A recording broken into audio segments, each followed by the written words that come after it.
بے شک اللہ تمہارے سب اعمال سے خبردار ہے۔ اور ان لوگوں جیسے نہ ہو جانا جنہوں نے اللہ کو بھلا دیا تو اللہ نے انہیں ایسا کر دیا کہ وہ خود اپنے آپ کو بھول گئے۔ یہی لوگ ہیں نافرمان۔ اہل دوزخ اور اہل بہشت برابر نہیں، اہل بہشت ہی کامیابی حاصل کرنے والے ہیں۔ اگر ہم یہ قرآن کسی پہاڑ پر نازل کرتے تو تم اس کو دیکھتے کہ اللہ کے خوف سے دبا اور پھٹا جاتا ہے۔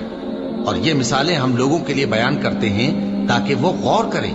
وہی اللہ ہے جس کے سوا کوئی معبود نہیں، پوشیدہ اور ظاہر کا جاننے والا، وہ بڑا مہربان ہے، نہایت رحم والا ہے۔ وہی اللہ ہے جس کے سوا کوئی عبادت کے لائق نہیں، بادشاہ